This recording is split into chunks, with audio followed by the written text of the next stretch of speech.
ఈ సృష్టిలోని సమస్త గురు మండలికి నా హృదయపూర్వక ఆత్మ ప్రణామాలు. అలాగే మహావతార్ బాబాజీకి, బుద్ధ భగవానుడికి, శ్రీకృష్ణ పరమాత్మల వారికి, మహాదేవుడికి నా హృదయపూర్వక ఆత్మ ప్రణామాలు. బ్రహ్మర్షి పితామహ పత్రిజీ గారికి, వంశీకిరణ్ గురువు గారికి, నా కాలమైన మెంటర్స్ కి, వైష్ణవి గ్రూప్ లో ఉన్న సభ్యులందరికీ కూడా నా హృదయపూర్వక ఆత్మ ప్రణామాలు. మనకి నేను చెప్పే బుక్ ఏంటంటే, నాకు మొన్న పత్రిసర్ మూవీకి వెళ్ళాం కదా, అక్కడ ఇది కోనేరు వరలక్ష్మి గారు రాశారు. చిన్నదే కానీ ఎందుకో చదువుతుంటే నాకు చాలా బాగా అనిపించాయి. సూక్తులు, దివ్య సూక్తులు అని రాసింది తను.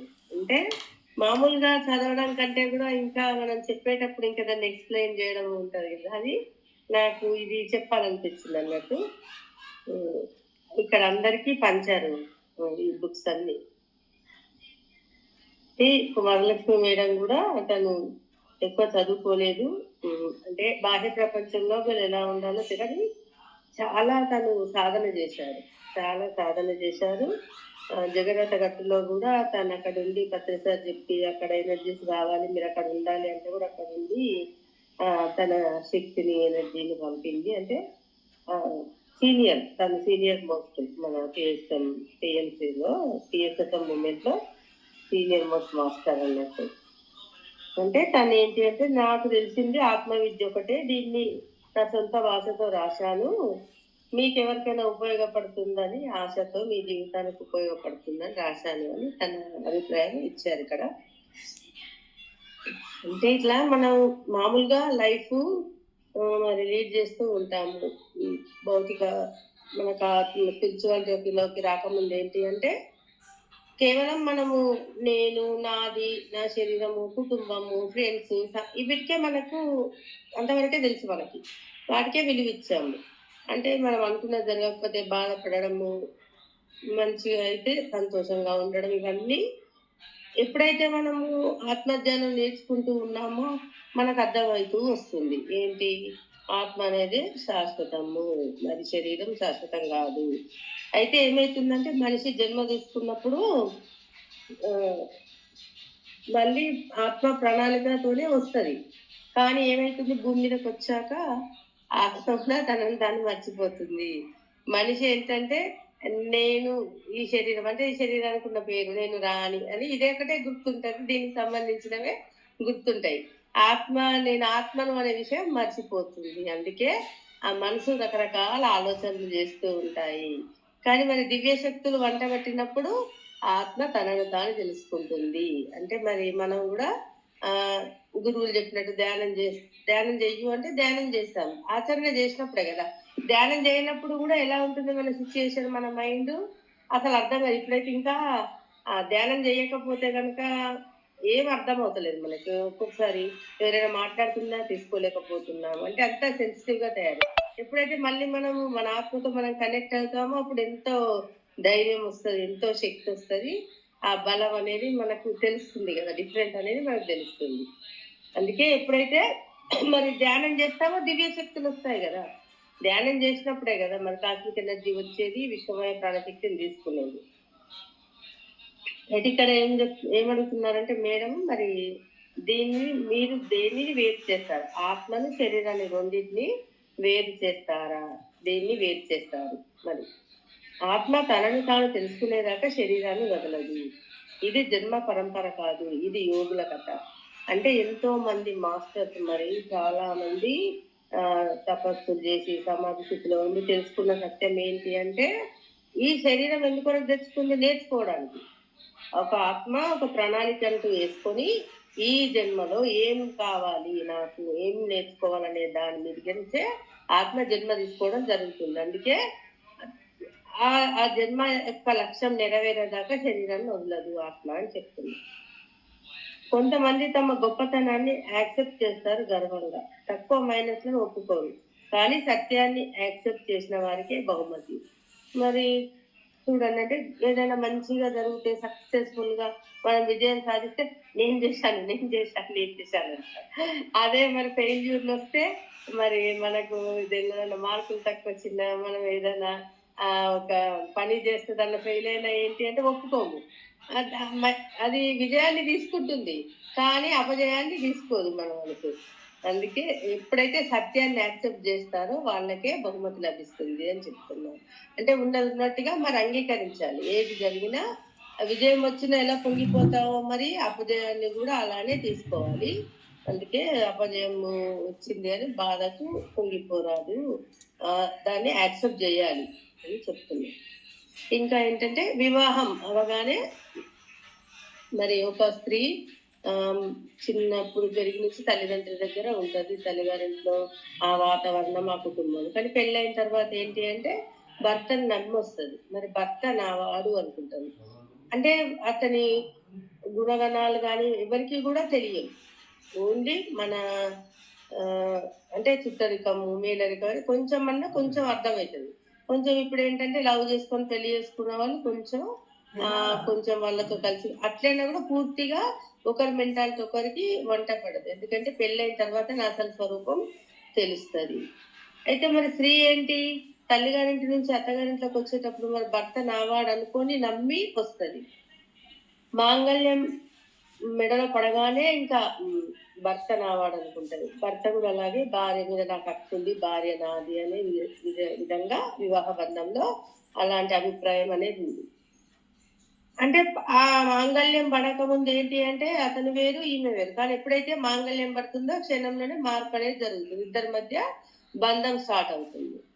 మరి అదే విధంగా మరి మాంగళ్యం తెగినాడు ఏమైతుంది? మరి ఏమంటున్నారు? మాంగళ్యం తెగిపోతుంది, మరి భర్త చనిపోతే మరి ఆడవాళ్ళకు మట్టెలు తీసేస్తున్నారు, బొట్టు తీసేస్తున్నారు, మరి పూలు పెట్టుకోవద్దు, గాజు ఇవన్నీ చెప్తున్నారు కదా. మరి అంటే మాంగళ్యం తెగినాడు, ఆ బంధం మొత్తం పోయిందా? అంటే ఇప్పటిదాకా మరి పెళ్లి చేసుకొని సంసారం చేసిన బంధం అంతా వెళ్ళిపోయిందా? గుర్తులేముండయా? మరి బిడ్డలు పుడతారు, మరి బిడ్డలకు సంబంధించిన గుర్తులు ఉండయా అని క్వశ్చన్ చేస్తున్నారు. అంటే మాంగళ్యం పోతుంది కానీ ఆ శరీరం ఉండదు. మాంగళ్యం పడగానే ఏది నాది అని గుడ్డిగా నమ్మావో అది నీది కాదు అని అర్థం. అంటే ఆ శరీరం ఎప్పుడైతే వెళ్ళిపోయిందో ఇంకా నీది కాదని బాధపడుతున్నావు కదా. అందుకే ఆత్మ అనేది సత్యము. ఆత్మ అనుకున్నాం అనుకో, అంటే ఆత్మకు చావు లేదు. ఇప్పుడు మనం తెలుసుకున్నాం కదా. మనిషి చనిపోయినా కూడా ఆత్మ బతికే ఉంది. అంటే మరి సూక్ష్మ శరీరాలతో మరి ఇంకా అక్కడ తలాల్లో, హాస్టల్ తలాల్లో ఉంది అని మనం చాలా మందిని చనిపోయిన వాళ్ళని కూడా వెళ్ళి చూసుకొని వచ్చాం. దాని ద్వారా మనశ్శాంతిని, సంతృప్తిని అంటే ఒక బాధ నుండి బయటపడ్డాం. మనకు వంశస్థులు ఇచ్చిన జ్ఞానంతో ఏం చేశాము? ఇప్పుడు మా నాన్నగారు పోయారు అంటే నేను అక్కడికి వెళ్ళి నేను మా నాన్నని చూడాలి అనుకుంటే నేను చూడగలిగాను. దాని ద్వారా సాంతన పొందాను. అక్కడ కూడా ఇక్కడలానే ఇండ్లు ఉన్నాయి.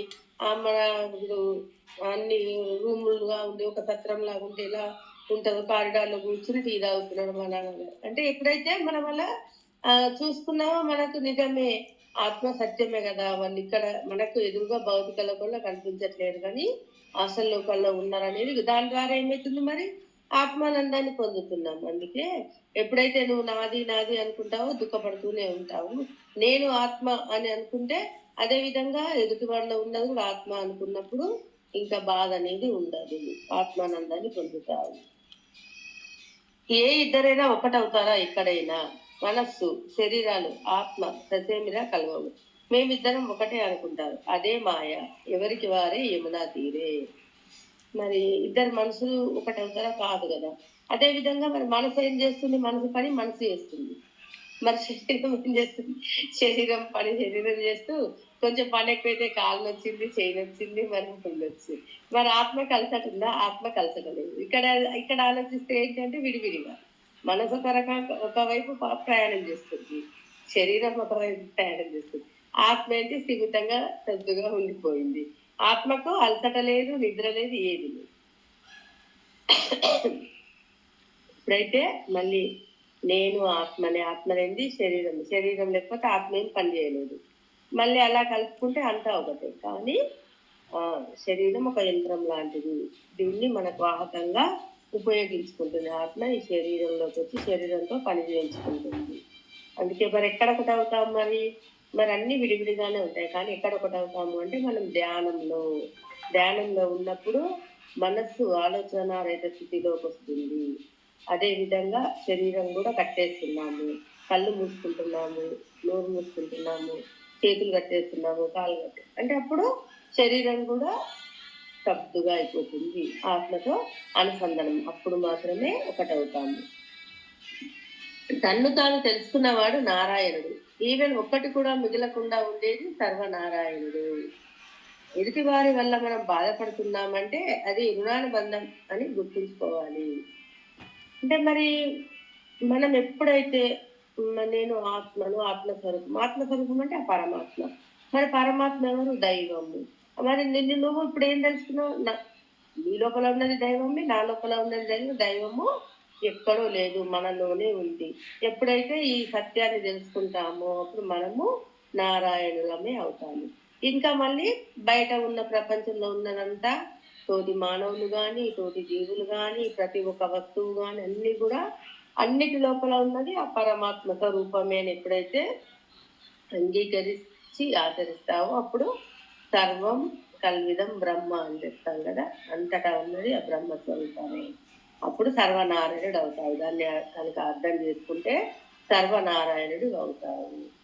మరి ఇంకా మనం మరి అంటే మనకు తెలియని స్థితిలో ఉన్నప్పుడు అజ్ఞానంలో ఏంటంటే నేను వాళ్ళ వల్ల ఇబ్బంది పడుతున్నాను, నాకు నన్ను ఇలా అన్నారు, మా అక్క నన్ను కొట్టింది, మా అన్న ఇలా అన్నాడు, మా అమ్మ తిట్టింది, టీచర్ తిట్టాడు అంటే ఎప్పుడు కూడా ప్రతిసారి ఏంటి అంటే బయటి బయటి పరిస్థితులనే చూపిస్తున్నారు. ఎంతసేపు మన లోపల మనం వెతుక్కోలేదు, మనకు తప్పని మనం అప్పుడు మన వాళ్ళ వల్లనే నాకు ఇలా జరిగింది అని అదే పనిగా మన ఆలోచనలు ఉండేవి, అదే పనిగా చెప్పేవాళ్ళు. కానీ ఎప్పుడైతే ఇప్పుడు ఆత్మజ్ఞానం తెలుసుకుంటే అంటే ఏంటి, ఎవరి జీవాత్మానికి నువ్వే సృష్టికర్త అని ఎప్పుడైతే మనకు అర్థమైందో దాన్ని అంగీకరిస్తున్నాం కదా. అందుకే ఎదుటివాడి వల్ల బాధ వచ్చింది అన్నా కూడా అంటే మనం ఇదివరకు ఇచ్చాం కదా, మరి వాళ్ళకి బాధ ఇచ్చాము, మళ్ళీ మనము అనుభవిస్తున్నాం. ప్రతిదీ అంతే. ఒక మనకు ఎదుటివాడి నుంచి సహాయం అందినా ఏంటి, కొంతమందికి తల్లిదండ్రులు డబ్బు రూపకంగా కానీ సేవ రూపకంగా సహాయం చేస్తారు, కొంతమందికి ఫ్రెండ్స్ సహాయం చేస్తారు. ఇంకా అంటే ఇట్లా రకరకాల సేవలు ఎవరి ద్వారా కలిగినా, బాధ ఎవరి ద్వారా కలిగినా కూడా రుణానుబంధమే. మనం ఇచ్చిన కూడా అక్కడ మనం రుణపడి ఉన్నాం కాబట్టి ఇప్పుడు ఈ జన్మలో మనం ఇస్తున్నాం అనుకోవాలి. మనకు ఎవరి ద్వారానన్నా వస్తుందంటే వాళ్ళు మనకు రుణపడి ఉన్నారు, అందుకే మనకు ఆ డబ్బు వాళ్ళ ద్వారా వచ్చిందని అర్థం చేసుకోవాలి. అదేవిధంగా జానకి రామ అంటే జానకి జీవితం. జానకి రామ అని మరి పెళ్లి చేసుకున్న సీతారామ కళ్యాణం అని ఇలా రకరకాల పేర్లు ఉన్నాయి కదా. మరి ఎప్పుడైతే వీళ్ళు వనవాసం చేసి వచ్చారో, మరి సీతామాత అగ్ని ప్రవేశం చేసి మళ్ళీ రాజ్యానికి వచ్చాక కూడా మరి ఏం జరిగింది అక్కడ అంటే ఒక చాకలివాడు అన్నాడని అంటే మనకు తెలిసి మనం మామూలుగా నాటకాల్లో చూసింది, మనం పురాణాల ద్వారా తెలుసుకుంది ఆ కథ మనకు అది. అయితే మరి సీతాయనంలో మనకు డిఫరెంట్ గా దాన్ని చూపించారు. అంటే రాముడి యొక్క గుణాలు, ఎందుకొరకు సీతామాత అక్కడ ఉండాల్సి వచ్చింది, ఇవన్నీ మనం సీతాయనంలో తెలుసుకున్నాం. అంటే ఇక్కడ ఏంటి, జానకి ఏంటి జీవితం కావాలంటే మరి తను ఒక మిథిల నగరంలో జనక మహారాజు పుట్టి పెరిగి మరి పెద్ద అయ్యాక వివాహం చేసుకున్నాక అయోధ్యలో అడుగు పెట్టింది, అత్తగారింటికి వచ్చింది. మరి అక్కడ తను చేయాల్సిన కార్యాలు కర్తవ్యాలు ఉన్నాయి. కానీ ఎప్పుడైతే ఆ రాముని వనవాసానికి వెళ్ళమని కైకేయి ఆదేశించిందో అంటే భర్తతో పాటే నేను అని చెప్పి, భర్తను మించి దైవం లేదని భర్తతో పాటే నేను అని వెళ్ళింది. మరి తిరిగి వచ్చిన తర్వాత ఏంటి అంటే అప్పుడు ప్రెగ్నెంట్ గా ఉంది, మరి కడుపులో పిల్లలు, మరి వాళ్ళకు మంచి జ్ఞానాన్ని అందేయాలి. అంటే ఇదంతా మనకు సీతాయనంలో మనం తెలుసుకున్నాం. అంటే మంచి జ్ఞానాన్ని అందియాలి అని చెప్పి మరి అక్కడ ఋషుల ఆశ్రమంలో ప్రకృతితో గడపడం ద్వారా పిల్లలు కూడా చక్కగా ఎదుగుతారు అని చెప్పి ఆలోచన. అంటే మనం అంతకుముందు విన్నదానికి మనం మళ్ళీ సీతాయనం చదివితే విన్నదానికి చాలా డిఫరెంట్ ఉంది. కానీ ఇక్కడ ఏంటంటే రాముడు ఎందుకు మరి సీతామాతతో రావచ్చు, ఎందుకంటే మరి రాజ్యాన్ని కూడా పాలించాలి. ఒక రాజు, రాముని బాధ్యత ఒక రాజు. అంటే ఆ జన్మలో మరి దశరథ మహారాజు కడుపులో పుట్టాడు, పెద్దవాడిగా పుట్టాడు, మరి ఆ అయోధ్య నేలాలి. మరి రాజుగా తన కర్తవ్యాన్ని కూడా విడిపోతుంది. అందుకే కర్తవ్య పాలన కోసము ఒంటరిగా మిగిలిపోయాడు. అందుకే అతడు శ్రీరామచంద్రుడు అయ్యాడు కానీ జానకి రాముడు అని పిలువరు కదా ఇప్పుడు, అందుకే శ్రీరామచంద్రుడుగా పిలుస్తారు అని చెప్పి. మనస్సు అది ఒక పురాతన యంత్రం. ఇప్పుడు మనస్సు అనే యంత్రమే లేకుండా పుడుతున్నారు. ఈ ప్రపంచంలో వారు చిప్ సహాయంతో నడుస్తారు. అంటే మనస్సు అనేది ఇప్పుడు మనకి మేడం ఎవరు హ్యాండ్ రైజ్ చేశారు. మేడం గారు నమస్తే అండి. రాముల వారు గర్భిణీతో ఉన్న స్త్రీని అడవిలో వదిలిపెట్టడం అనేది ఎంతవరకు కరెక్ట్ సమంజసమేనా అని లాస్ట్ లో మాట్లాడుకుందరు ముందు క్లాస్ ఒక పురాతన యంత్రం. అంటే మరి మనసు అనేది అందరికీ ఉంది. ప్రతి చిన్న పిల్లాడి నుంచి ముసలివాడి దాకా మనసు అనేది నడుస్తూనే ఉంటది. మరి ప్రతి జీవికి కూడా మైండ్ అనేది ఉంది. మరి ఇక్కడ మరి ఎందుకు అలా యంత్రం లేకుండా పుడుతున్నారు అంటే ఈ ప్రపంచంలో చిప్ సహాయం తర్వాత ఇప్పుడు అంతా టెక్నాలజీ పరంగా ప్రతి ఒక్కరు కూడా మరి మైండ్ని ఉపయోగించట్లేదు. మరి ఏదన్నా అవసరమైతే గూగుల్లోకి వెళ్ళి గూగుల్లో సెర్చ్ చేయడం, యూట్యూబ్లోకి వెళ్ళి యూట్యూబ్లో కొట్టి తెలుసుకుంటాము. మరి పలానా వంట చేయాలన్నా యూట్యూబ్లోకి వెళ్ళి టక కొట్టాలి, తెలుసుకోవాలి కూర ఎట్లా చేయాలి, టిఫిన్ ఎట్లా చేయాలని. అంటే అదే విధంగా మరి మైండ్ అనేది ఎప్పుడు పనిచేస్తుంది నీకు, అందుకే చిప్ సహాయంతో నడుస్తున్నారు. రోబోట్ లో చిప్పు పెడితే కదా ఎలా రోబోట్ అన్ని చేసుకుంటూ వెళ్ళిపోతుంది కదా, ఆ విధంగా ఇప్పుడు మనస్సు అనే యంత్రం లేకుండా పుడుతున్నారు, మనసును ఉపయోగించడం లేదు, చిప్ సహాయంతో నడుస్తున్నారు అని చెప్తున్నారు అన్నట్టు. నిచ్చెన ఎక్కడం తెలుసా? ఆత్మ దగ్గరికి వెళ్ళే నిచ్చెన మార్గం ఎలా ఎక్కుతావు? మరి నిచ్చెన ఎక్కడం తెలుసా నీకు అంటున్నారు. అంటే మామూలుగా మనం నిచ్చెన అంటే ల్యాడర్ ఎక్కుతాము, మరి ఇంట్లో ఇల్లు దులుపుకోవడానికైనా పని చేసే వాళ్ళు ఏదైనా పనులు నిచ్చెన ఎక్కుతారు. కానీ ఆత్మ దగ్గరికి వెళ్ళే నిచ్చెన మార్గం ఎలా ఎక్కుతావు అని క్వశ్చన్ చేస్తూ మళ్ళీ సమాధానం ఇచ్చారన్నట్టు. మౌనంతో ఎక్కుతావు. ఎప్పుడైతే మౌనంగా ఉంటావో, ధ్యాన స్థితిలో కూర్చొని శూన్య స్థితిలోకి వెళ్ళి ఆలోచన రహిత స్థితిలో ఉంటావు, అప్పుడు ఆత్మ దగ్గరికి వెళ్తావు అని సమాధానం అన్నట్టు.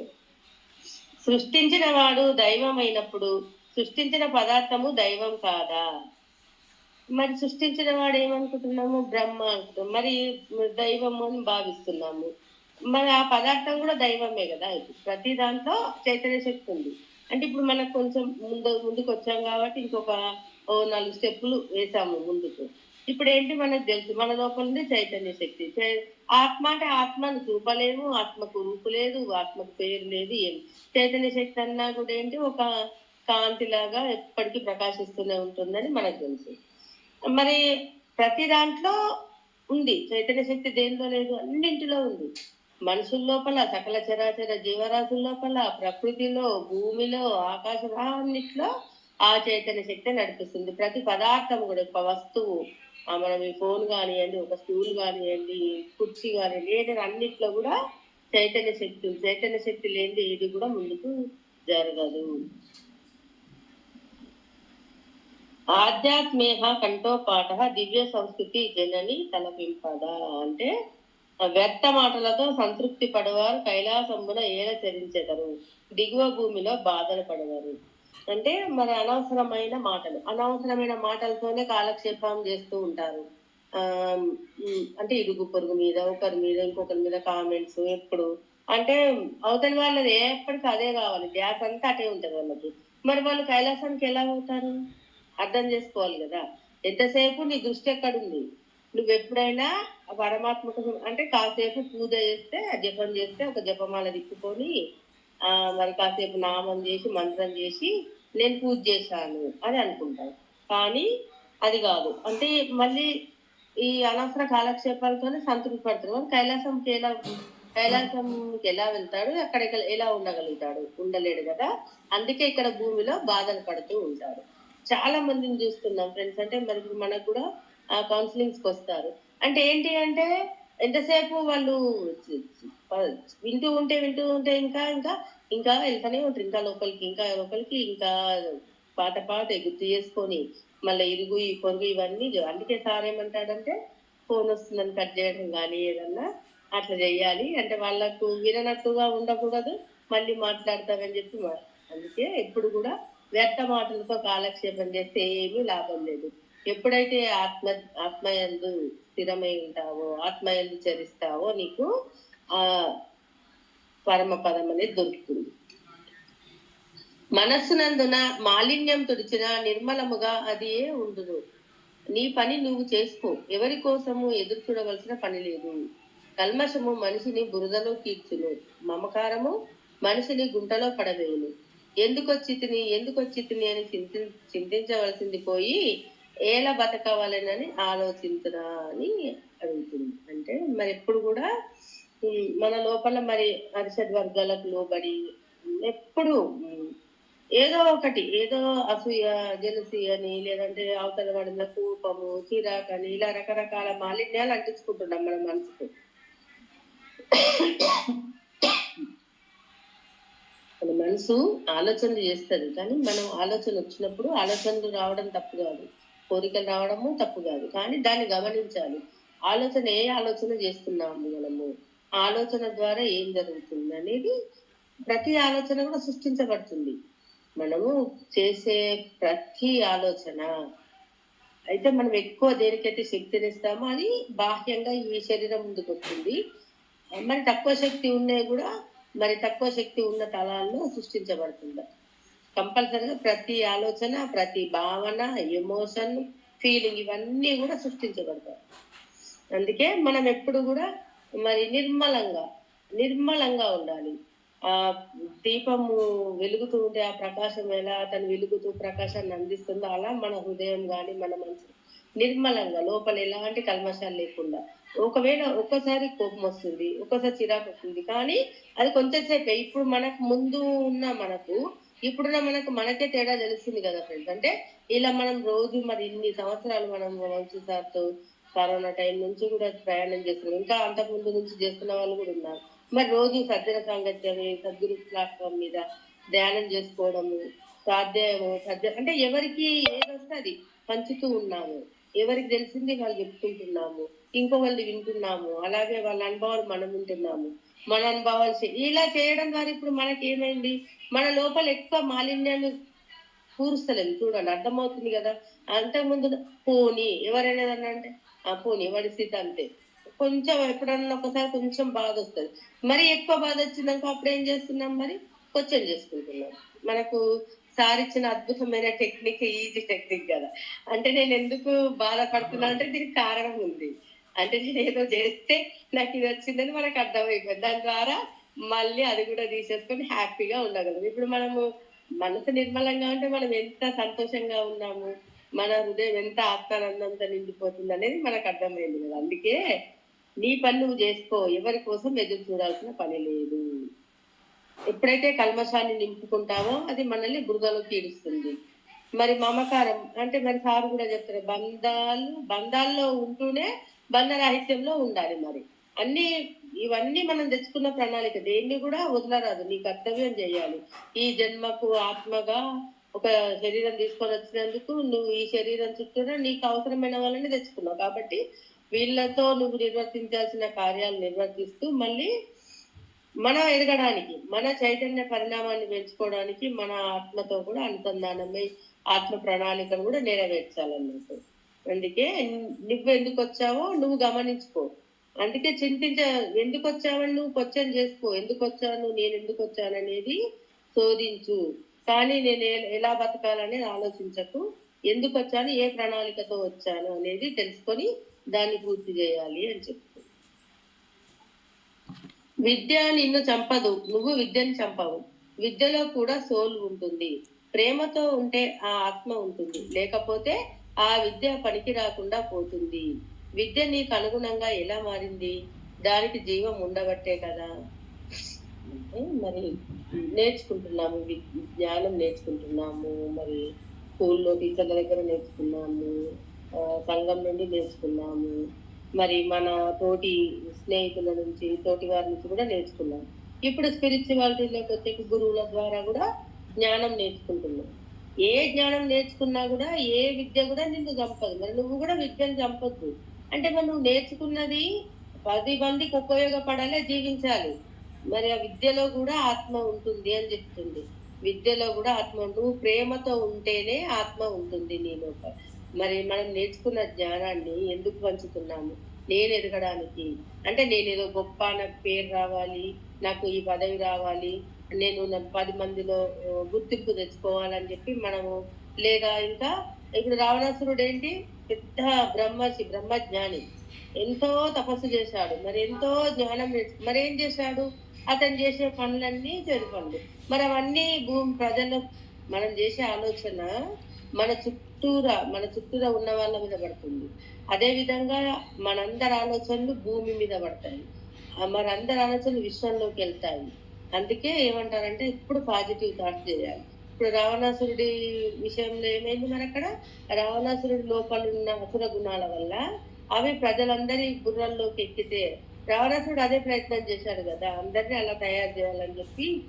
సీతామాత అందుకే ఫస్ట్ డైరెక్ట్ ఎదుర్కోకుండా అతన్ని అంతరంగంలోకి వెళ్ళి అతని మనసును జయించాలని ప్రయత్నం చేసింది, అతని మైండ్ని మార్చాలి అని ప్రయత్నం చేసింది. కానీ సాధ్యం కాక మళ్ళీ యుద్ధం తప్పనిసరిగా చేయాల్సి వచ్చింది. అంటే కొంచెం అర్థం చేసుకున్నాడు, కొంచెం ఆ విషయం తెలిసి తను కళలు చూసుకున్నాడు, బాధపడ్డాడు, ఇవన్నీ జరిగినాయి. కానీ పూర్తిగా అంగీకరించలేదు అతను, కాబట్టి మళ్ళీ యుద్ధం చేయాల్సి వచ్చింది.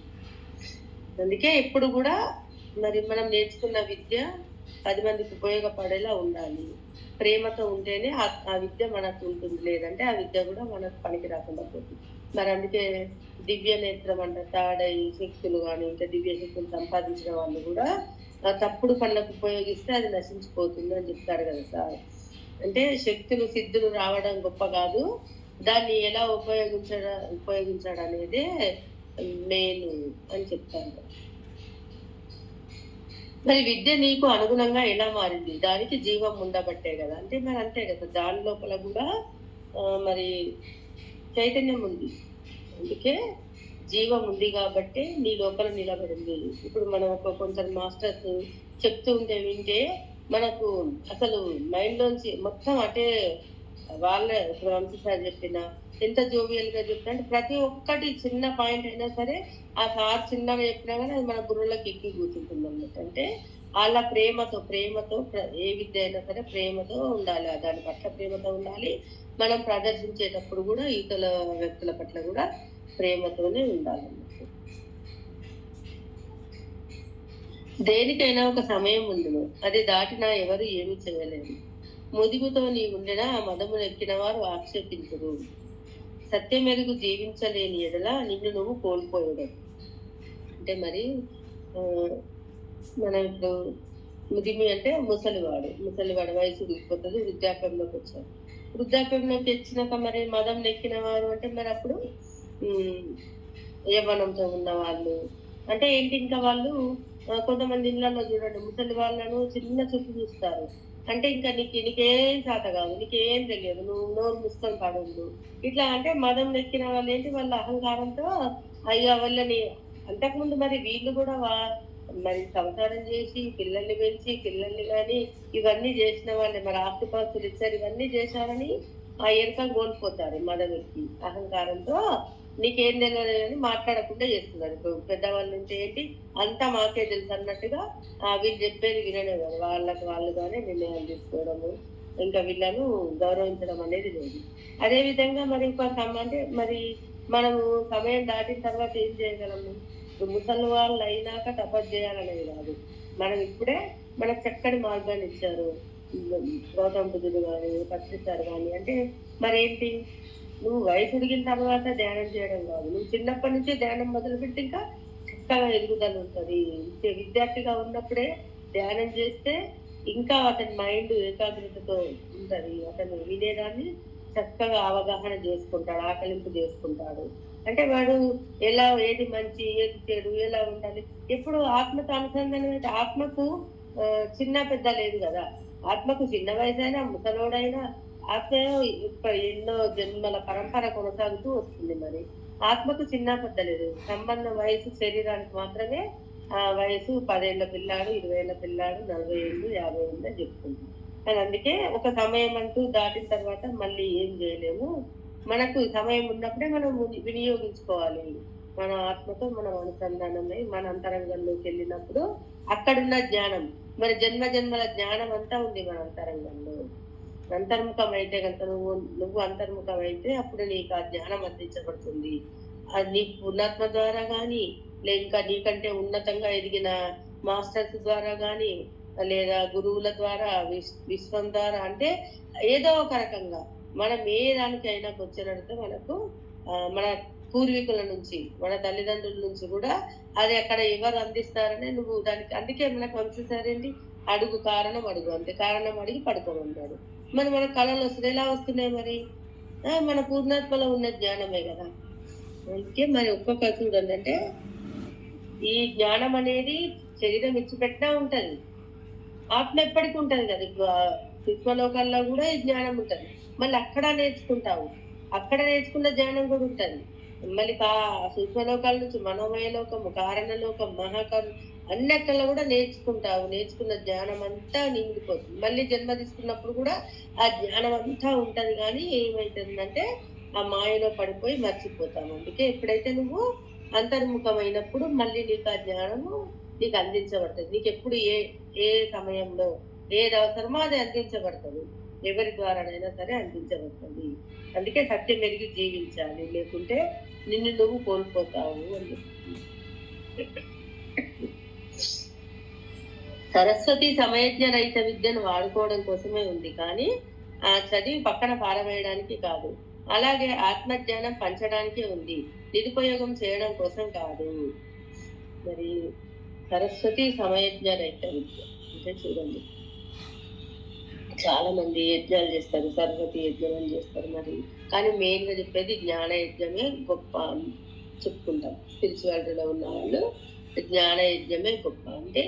మరి ఇది సరస్వతి కాదు. ఇప్పుడు మనం చదువుతున్నది సరస్వతి, మనం నేర్చుకున్నది సరస్వతి. ఆ సరస్వతి లేకపోతే మనకు ఆ విద్యనే అవ్వదు. మరి ఈ నేర్చుకున్నదంతా మరి దేనికి ఉపయోగించాలి? పరుల కోసం, మళ్ళీ పరులకు, ఇతరులకు నేర్పించడానికి, ఇతరులు కూడా మనలా తయారవడానికి మనం ఈ జ్ఞానాన్ని ఉపయోగించాలి, కానీ నిరుపయోగం చేయడం కోసం కాదు. అలాగే నీ కోసం నీవు తీసుకున్న విద్యని నీవు అనుభవించడం కోసమే, కానీ ఇతరుల కోసం కాదు. మరి ఎలా అయితే ఇప్పుడు మనము నేర్చుకున్నాము, మరి చిన్నప్పుడు మనం పుస్తకాలు చదివి ఇంగ్లీషు, హిందీ, తెలుగు అవన్నీ నేర్చుకుంటే అవి ఎవరికి ఉపయోగం? మనకే కదా. ఇప్పుడు మనం ఒక బస్సు ఎక్కాలంటే బస్సు మీద నెంబర్ చూడాలి, మరి బస్సు మీద పేరు చూడాలి, మరి మనం ఆధార్ కార్డు పేరు రాయాలన్నా మనం రాయగలగాలి, చదవగలగాలి. అంటే ఇవన్నీ మన కోసమే కదా, వేరే వాళ్ళ కోసం కాదు కదా. అందుకే నువ్వు తీసుకున్న విద్య నీవు అనుభవించడం కోసమే. అదే విధంగా ఈ జ్ఞానం కూడా మరి గురువులు చెప్పింది విని ఆచరించేది ఎవరి కోసం? మన కోసమే, ఇంకొకరి కోసం కాదు. నిన్ను నువ్వే ఉద్ధరించుకో అని చెప్పాడు కదా పత్రిసారి, మన కోసమే. సందర్భాన్ని బట్టి నడుచుకోవడమే మధ్య మార్గం, నీలాగే ఇతరులను అనుకోవడం అదే మహాదానం. మేడం నేను ఒకసారి మాట్లాడచ్చా?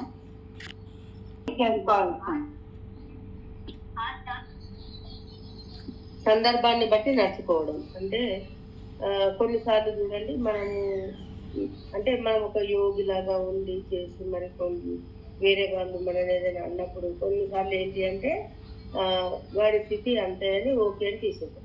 మరి కొన్నిసార్లు సార్ ఏం చెప్తాడు మనకి, ఒక 3 సార్లు ఉపేక్షించు చూడు, ఒకసారి, రెండోసారి, మూడోసారి యుద్ధం చేయాల్సిందే, తప్పదు. ఎందుకంటే అప్పుడు మళ్ళీ నీ ఆత్మ నువ్వు కోల్పోతావు. అంటే అందుకే అక్కడ ఏంటి, సందర్భాన్ని బట్టి నడుచుకోవాలి. ఒక సిచ్యుయేషన్ వచ్చిన ఒక పరిస్థితిని కానీ, మనకు ఎదురయ్యే సంఘటనలు, సమస్యలు కానీ ఆ సందర్భాన్ని బట్టి నడుచుకోవాలన్నట్టు. మరి మనలాగే మనం ఎలా దైవాలము, ఇతరులు కూడా దైవాలనే భావన ఉండాలి. విద్య 2 భాగాలు, నీలోకి వెళ్ళేది, బయటకు వచ్చేది. శ్వాస లోపలికి వెళ్ళి అలాగే ప్రయాణిస్తుందా, బయటకు రాకుండా. మరి చూడండి ఏంటి, శ్వాసను తీసుకుంటున్నాం, లోపలికి వెళ్తుంది, మరి లోపలనే ఉండిపోతుందా? లేదు కదా, మళ్ళీ బయటకు వస్తుంది. బయటకు రాకుండా ఉంటుందా? ఉండదు, తిరిగి బయటకు వస్తుంది. మరి లోపలికి వెళ్ళేది నువ్వు, బయటకు వచ్చేది విద్య. లోపలికి వెళ్ళేది ఏంటి? ఇప్పుడు మన మనసుని కంట్రోల్ చేసి మనం ఆత్మతో అనుసంధానం అవుతున్నాం. కానీ బయటకు ఏమొస్తుంది? మరి అక్కడ తెలుసుకున్న జ్ఞానం బయటకు వస్తుంది.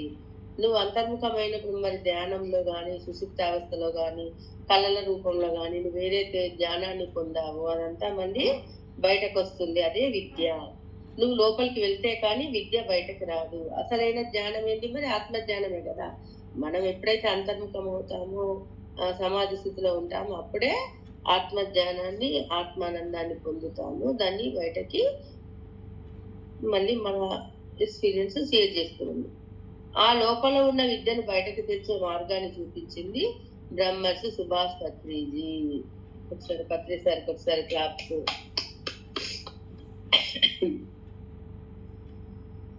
మనస్సు మురికితో మురిగెత్తిపోయింది. ఈ ప్రాణమయ కోశం అంటే ఏమిటి అంటే మరి రకరకాల భావాలు, రకరకాల ఆలోచనలు, మరి మనస్సు అనేది మురికితో నిండిపోయింది. మరి ప్రాణమయ కోశం ఏంటి? మరి అరిషడ్ వర్గాలతో కలుషితం అయిపోతుంది. వీటన్నిటికీ కారణం ఏంటంటే అసూయ, కోపం, బాధ, ద్వేషం, ప్రతీకారం. ఇవన్నీ కూడా కేవలం అసూయతోటే మొదలవుతాయి. ఇవన్నీ ఒకదానితో ఒకటి కలిసి ఉన్నాయి. ఇవన్నీ కూడా నెమ్మది నెమ్మదిగా ధ్యానంతో బుర్రలో ఉన్నవి తుడవబడతాయి. మరి ఇవన్నీ మనకు కూడా అనుభవమే కదా. అంతకుముందు ఎలా ఉండే వాళ్ళ అరిషడ్ వర్గాలకు నిండిపోయి ఉన్నాము. ఎప్పుడైతే మనం సజ్జన సాంగత్యంలో ఉంటూ స్వాధ్యాయం చేస్తూ మనల్ని మనం సెల్ఫ్ చెకింగ్ చేసుకుంటూ కళల ద్వారా జ్ఞానాన్ని పొందుతుంటే మనకి మనలో ఉన్న గుణాన్ని కూడా చూపిస్తున్నారు కదా మరి మాస్టర్స్. అంటే నువ్వు మారాలి అనేది అక్కడ మనకు చూపిస్తున్నారు. ఇంకా నీ లోపల ఈ గుణం ఉంది, నీ జీవాత్మలో ఇంకా ఈ గుణం ఉంది అని మళ్ళీ మార్చుకోవడానికి మనకు అవకాశం ఇస్తున్నారు. అంటే ఇవన్నీ కూడా మరి దేంతో? ధ్యానం ద్వారానే ఇవన్నీ క్లీన్ అవుతాయి. ధ్యానం చేస్తూ ఉన్నప్పుడే మళ్ళీ అన్ని కూడా ఒక్కొక్కటి. అందుకే ఆలోచనలు వస్తున్నాయని భయపడొద్దు. ఆలోచనలు వస్తూ ఉంటాయి, పోతూ ఉంటాయి. కానీ ఒక్కటే దాని మీద శక్తి అనేది ఎక్కువగా పెడితే అదే సృష్టించబడుతుంది. అందుకే సాధ్యమైనంత వరకు ఆ ఆలోచన ఇలాంటిది అనేది గమనించాలి కదా. ఏది ముఖ్యం అంటే తనలో తాను ఉండడం. ప్రాణం కూడా అంతే, తనతో తాను కలిసి ఉండడం.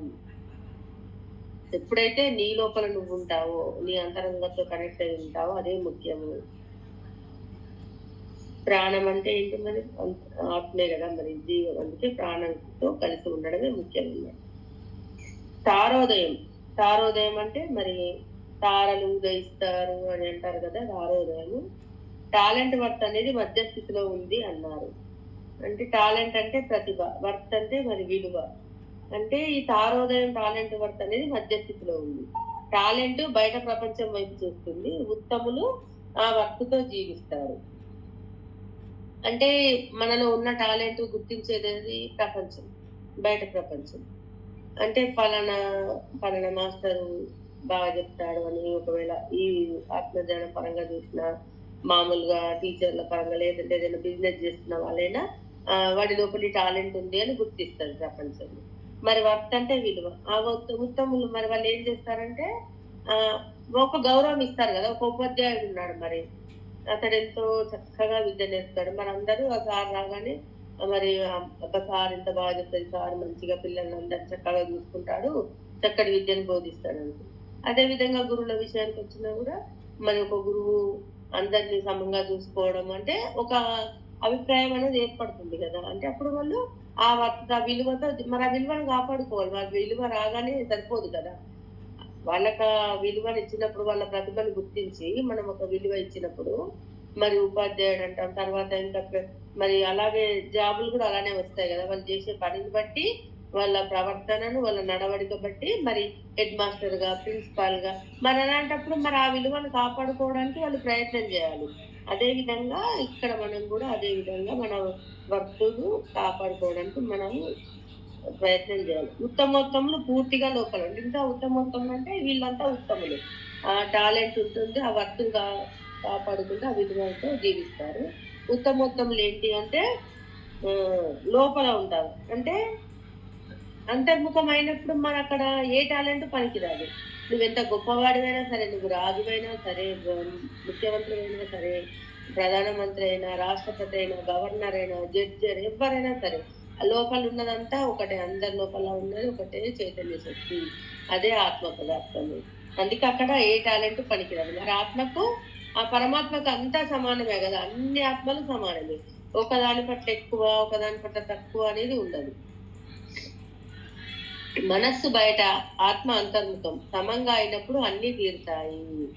మరి మనస్సు ఎప్పుడు కూడా బయట తిరుగాడుతూ ఉంటుంది, మరి ఆత్మ అంతర్ముఖంగా ఉంటుంది. మరి ఇవి రెండు కలిసినప్పుడు అన్ని సమస్యలు కానీ అన్ని పరిష్కారాలు కానీ దొరుకుతాయి.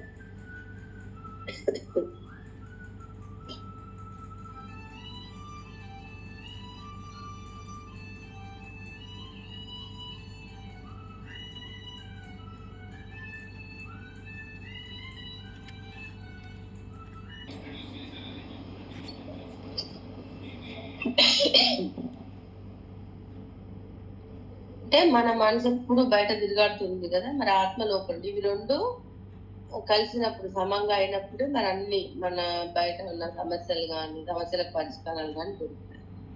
ఆత్మగా అంచెలంచెలుగా దాటి వెళ్ళిపోతారు. అంటే మన చైతన్య పరిణామం పెరుగుతూ వస్తుంది కదా, ఒక్కొక్క విషయంలో జ్ఞానం నేర్చుకుంటున్న కొద్దీ మన పరిణితి అనేది పెరుగుతూ ఉంటుంది. అందుకే అంచెలంచెలుగా దాటి వెళ్ళిపోతారు. మనస్సుగా బయటనే ఉంటారు. మనస్సు అనేది బయట బాహ్య ప్రపంచానికి సంబంధించి. మరి వర్త్ టాలెంట్ అంటే మరి నీలో ఉన్న వర్త్ ఏది? అప్పుడు మనం ఎక్కడున్నాం? మరి మనం ధ్యానంలో ఉన్నప్పుడు మనం ఎక్కడున్నామంటే ఆత్మతో అనుసంధానమై ఉన్నాం. అది ఎక్కడ? మరి మధ్యంలో ఉంది. సత్తు అంటే మరి మొత్తం ప్రపంచం అంతటా నిండి ఉంది కదా. అంటే తాను చూడని దానిని దర్శించుకోవడమే సత్తు. అంటే కనిపిస్తుందా? మరి కనిపించదు. సమాధి స్థితిలో ఒక రకమైన ఆనంద స్థితిని పొందుతాం. అది చెప్పడానికి వీలవుతుందా? లేదు. మనకు కనిపిస్తుందా? కనిపించదు. కానీ ఆ ఆనందం వర్ణనాతీతం. అట్లా దాన్ని దర్శించడమే సత్తు అని చెప్తున్నాను. ప్రకృతే నీవే ప్రకృతి అంటే ఏమిటి? ప్రకృతి అంటే స్త్రీ. ఆ స్త్రీ లేనిదే పురుషుడు లేడు. ఇది సృష్టి యొక్క నియమం. తనలోకి తాను చూసుకునేవాడే దైవం. ప్రకృతే లేకపోతే మనుగడే లేదు. మానవుడు సంరక్షణార్థం కోసమే పత్రిజీ రాకపోకలు. మరి ప్రకృతి అంటే నిజమే స్త్రీ అని చెప్పుకుంటాము, కానీ మరి స్త్రీ లేని పురుషుడు లేడు కదా. ఇది సృష్టి నియమము. అందుకే ఎప్పుడైతే తన లోపలికి తాను చూసుకుంటాడో వాళ్ళే దైవము. అదే విధంగా మరి స్త్రీ లేకపోతే జననం అంటూ జన్మ అంటూ ఉండదు కదా. మరి ప్రకృతి లేకపోతే మరి మనుగడ కూడా ఉండదు కదా. మరి మనకి మన ప్రకృతి అంటే ఏంటి ఫ్రెండ్స్? మనం మామూలుగా పంచభూతాల కింద చెప్పుకుంటాము. మరి మన శరీరంలో ఉన్నవి కూడా పంచభూతాలే. మరి ఇప్పుడు పత్రిజీ దేహం విడిచిపెట్టారు, కానీ ఆయన చేసే పని ఏంటి? మన వరకు ఈ భూలోకాన్ని రక్షించాలి. అక్కడ కూడా రాష్ట్ర లోకాల్లో ఉన్న కార్యాలు నెరవేర్చడము, అవసరమైతే ఇక్కడికి కూడా అంటే ఆ వస్తూ ఉంటాడు, వెళ్ళిపోతుంటాడు. ఎవరికి ఏది అవసరమో దాన్ని అందిస్తూ ఉంటాడు. అంటే మరి అంతే కదా. మన మాస్టర్స్ అని అంటే మనకి ఎవరు రకరకాల రూపాల్లో మనకు కనబడతారు. ఇప్పుడు కొంతమందికి గురువుల రూపంలోనే కనబడతారు. ఇప్పుడు వంశీ సార్ కూడా చాలా మందికి కనిపించారు. అదే విధంగా పత్రికారు, మరి ఇంకా మన తల్లిదండ్రుల రూపంలో, ఇంకా మన గురువు వేరే ఇంకా అంటే ఇట్లా మాస్టర్స్ అంటే మనకు కొన్నిసార్లు తెలిసిన వాళ్ళ రూపంలో కనపడతారు, కొన్నిసార్లు ఆ గురువుల రూపంలో కూడా వస్తూ ఉంటారు. విద్యను సరిగా అర్థం చేసుకున్నవాడే జ్ఞాని. బాధ్యత లేకుండా మసులుకునేవాడు పశువుతో సమానము. ఎప్పుడైతే నువ్వు నేర్చుకున్న విద్యను ఏ విద్య అయినా సరే నువ్వు కరెక్ట్ గా అర్థం చేసుకుంటే కనుక దానిలో ప్రావీణ్యం పొందుతావు. మరి మళ్ళీ బాధ్యత లేకుండా మసులుకుంటే ఏంటి? మరి మనకు పశువులకు తేడా ఉండదు. చెప్తూ ఉంటారు కదా మన పెద్ద. ఇంకా సోమరి పొద్దుగా కూర్చున్నా నీ వల్ల ఏం ఉపయోగం లేదు, నువ్వు ఆ పశువు సమానమే అని ఇట్లా మనం చాలా రకాలుగా వింటాం కదా. అంటే బాధ్యత లేకుండా ఎప్పుడు కూడా అంటే ఇప్పుడు నా కర్మలు అంటే అని చెప్పి నేను ఏం పని చేయను, మళ్ళీ నాకు పాపం అంటది అని చెప్పి నేను ఏం చేయను అంటే అది ఇలా సాధ్యంగా. అందుకే మనం చేసే కర్తవ్యం నిర్వర్తిస్తూనే ఉండాలన్నట్టు. బాధ్యత లేకుండా మసులుకోవడం కూడా సరికాదు. సరస్వతి విద్యను అందుకున్నవాడే జ్ఞాని. జ్ఞాతి అంటే సరస్వతి జ్ఞానం అంటే సామాన్యం కాదు. ఆలోచనలను కట్టిపెట్టి ఆశ్రయం ఇచ్చిన వాడే మనువు. మరి మనం ఏమంటాం? ఏ విద్య నేర్చుకున్నా మరి సరస్వతి అని పిలుచుకుంటాము. మరి ఆ సరస్వతి విద్యను అందుకున్నవాడు ఎంత జ్ఞానియే కదా. ఎప్పుడైతే ఆత్మజ్ఞానం తెలుసుకున్నాడు ఒక జ్ఞాని, ఆ సరస్వతి పుత్రుడు అని చెప్తారు. పండిత పుత్ర పరమ, కొంతమంది చదువు రాకపోతే పండిత పుత్ర పరమశింట అంటారు. మరి అదే విధంగా మంచి జ్ఞానాన్ని పొందితే ఒక విద్వాంసుని గాని ఒక కవి పొందని ఏమంటే అబ్బా వాడు సరస్వతి పుత్రుడు మొత్తము అంటే నాలుక మీదనే ఉంటది ఆ సరస్వతి దేవి అని చెప్తారు కదా. అందుకే సరస్వతిని విద్యను అందుకున్నవాడే జ్ఞాని. జ్ఞాతి అంటే ఆ జ్ఞానం ఏదైతే తన లోపల ఇముడ్చుకున్నాడో అతడే సరస్వతి జ్ఞానం.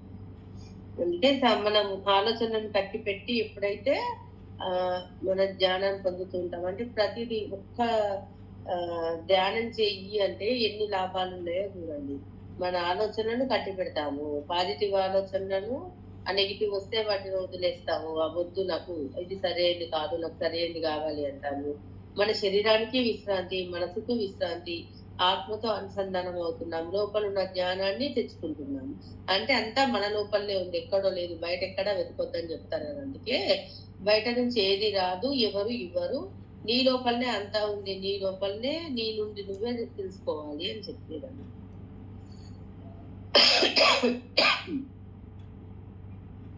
సూక్ష్మ శరీరం విద్యను గ్రహించుకుంటుంది. కారణాంక శరీరం కొన్ని కారణాలతో వస్తుంది. కారణాంక శరీరంలో కొన్ని గుప్త జ్ఞానాలు ఉన్నాయి, వాటిని పరిశోధించుకోగలిగిన యోగీశ్వరునికే వదిలివేశారు. అంతే కదా ఫ్రెండ్స్. అంటే మరి సూక్ష్మ శరీరం ఏం చేస్తుంది మరి? ఇప్పుడు ఈ శరీరంతో ఉన్నా మళ్ళీ హాస్టల్ లోపల ఉన్నా కూడా నేర్చుకుంటూనే ఉంటుంది. మరి కారణాంక శరీరం అంటే అలా మనోమయ తలాలు దాటి కారణ తలాల్లోకి వెళ్ళినప్పుడు మళ్ళీ మహాకారణ లోకాలు ఏంటి అంటే ఇక్కడ వాళ్ళ ఇష్టంతో వాళ్ళు జన్మ తీసుకోవాలి, లేకుంటే అక్కడే ఉండిపోతారు. వాళ్ళకు జన్మ తీసుకోవడం ఇష్టం లేకపోతే అక్కడే ఉండిపోతారు. కొన్నిసార్లు ఏంటి అంటే వాళ్ళు అంటే భూమి మీద అసమతుల్యతను కాపాడడానికి ఇక్కడ మానవులకు వాళ్ళ రక్షణ అవసరమయ్యి ఇక్కడ అంటే ఇప్పుడు యుద్ధాలు జరిగాయి, ఇవన్నిటి కోసం ఏంటి అంటే వాళ్ళు ఆ ఋషులు కూడా వాళ్ళ రాక తప్పనిసరి అవసరం అనుకున్నప్పుడు అలా జన్మలు తీసుకోవడం జరుగుతుంది. ఒక కారణంతోనే వాళ్ళు జన్మ తీసుకుంటారు. మరి ఆ కారణ శరీరంలో ఎన్నో గుప్త జ్ఞానం అంటే మరి జీవాత్మగా ప్రయాణం మొదలు పెట్టినప్పటి నుంచి కూడా జన్మల పరంపర అంతా జ్ఞానం అంతా ఇవిడే ఉంటుంది. మరి అదే విధంగా మరి ఒక్కటే ఆత్మను సృష్టించదు కదా. మరి పూర్ణాత్మ నుండి మళ్ళీ అంశాత్మను సృష్టించడం, అంశాత్మ జీవాత్మను అంటే ఒక అంశాత్మ నుండి ఎన్నో జీవాత్మలు. ఈ మనకు జ్ఞానం అంతా జీవాత్మ అంటే ప్రతి దాంట్లో జన్మ తీసుకుంటూ వస్తుంది కదా. ఖనిజ సామ్రాజ్యం, వృక్ష సామ్రాజ్యం, భోజన సామ్రాజ్యం, అన్నిటి యొక్క జ్ఞానం అన్ని అంశాత్మల జ్ఞానం పూర్ణాత్మలో. ఇదంతా కూడా మళ్ళీ మన లోపల కారణ శరీరం లోపల ఉంటుంది. మళ్ళీ జన్మ తీసుకుంటే ఆ జ్ఞానం అంతా ఉంటుంది అని చెప్తున్నారు. ఇవన్నీ ఎవరు తెలుసుకుంటారు? యోగీశ్వరుడు అయిన వాడే తెలుసుకుంటారు. యోగీశ్వరుడు అయిన వాడే పరిశోధించుకుంటారు. అంటే నేను జ్ఞానిని అనేది బోధపడుతుంది, నా లోపలనే జ్ఞానం ఉందని అర్థమవుతుంది. అదే విధంగా ఇది ఒకటి 20 ఇది గుర్తుంటారని చెప్తున్న చిన్నగా ఉంది. విద్యాతరం అవిద్యాతరం అని రెండుగా విభజించారు. ఇక్కడ విద్య అంటే ఆత్మజ్ఞానం, మరి అవిద్యాతరం అంటే మరి అజ్ఞానిగా ఉన్నవాడు. ఎప్పుడైతే ఆత్మజ్ఞానం తెలుసుకుంటాడో వాళ్ళని జ్ఞాని అంటున్నాం. విద్యాతరం అంటే జ్ఞాని, ఆత్మజ్ఞాని. అవిద్యాతరం అంటే అజ్ఞాని. ఇలా 2 రకాలుగా విభజించారు. దీన్ని ఆత్మజ్ఞానం అంటారు అని చెప్తున్నారు. Okay friends.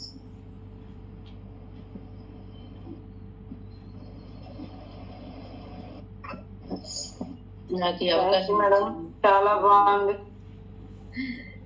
వైష్ణవి దేవి గ్రూప్ సభ్యులందరికీ కూడా వేల కృతజ్ఞతలు.